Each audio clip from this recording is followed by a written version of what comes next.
Hello, hello.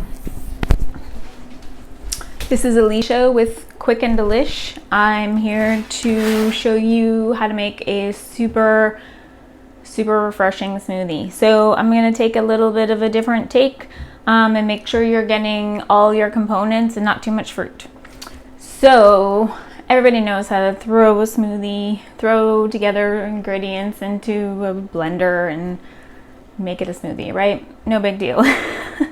But it's about how much fruit to put in there, because once you turn it into this drinkable beverage, now it's easier and quicker to digest, and so you want to make sure to add some protein or enough protein, and then some fiber as well to slow down the digestive process, and not too much fruit.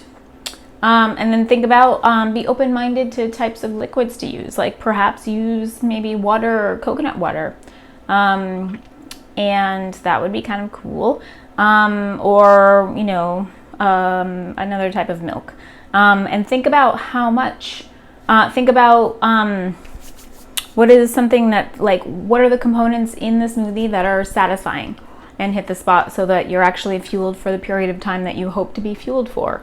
Whether or not you're sitting at a computer from, the time you have your smoothie at breakfast until lunch, or, if you're, going out on a run or whatever, you're fueling for your activity, Awesome. So first up, so we're going to do strawberry banana. Bananas are cool because they help create the creaminess in the smoothie. So avocado also helps create creaminess in smoothies, and ice also helps to create like a emulsified kind of thing. Brings it all together, or like Greek yogurt or something like that. So you want something kind of like creamy to bring the smoothie together, because sometimes if you don't have something to bring it all together, then it's just not as homogenized, basically. Okay, so I'm gonna take a little bit of a different take. So I'm gonna use about half of a cup of, I'm not gonna use that one actually doesn't look fantastic. I felt a blemish. Half cup for strawberries.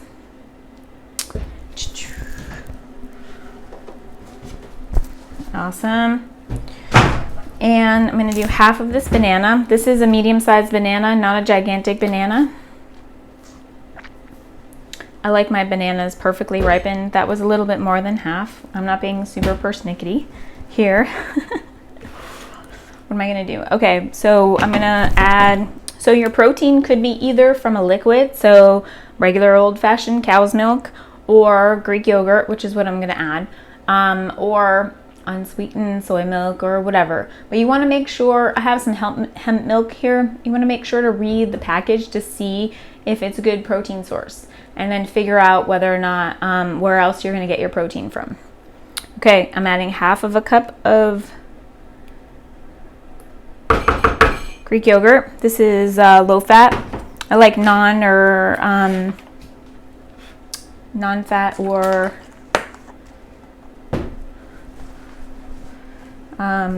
low fat.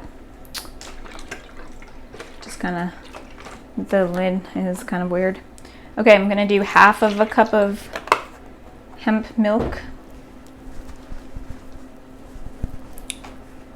I'm gonna add a little bit of cinnamon because I'm that kind of gal.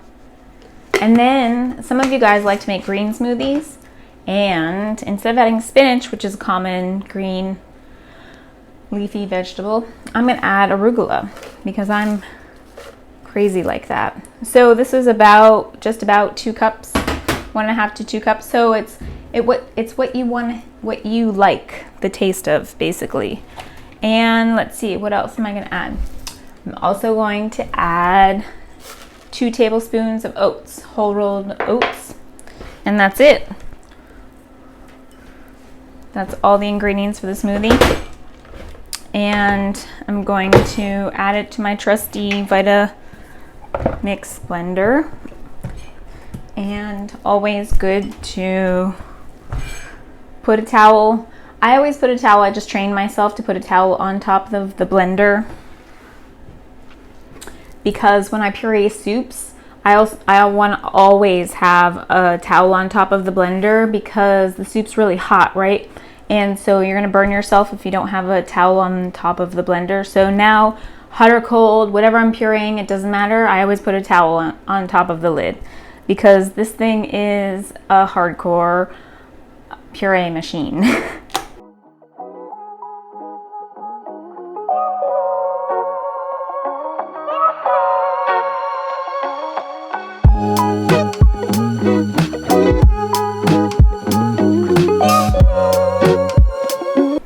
All right, so the thing is with a smoothie with green leafy vegetables is it's green. It may not look super attractive.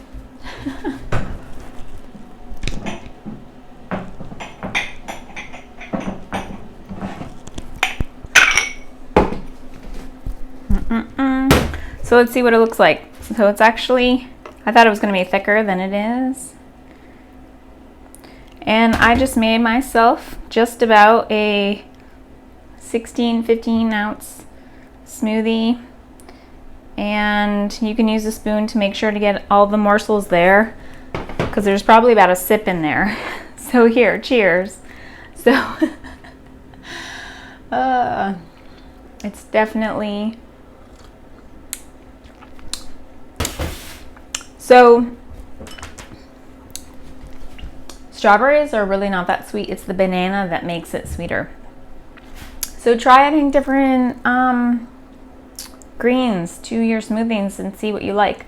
You don't have to add oats. I was just adding oats because that adds a little bit of fiber.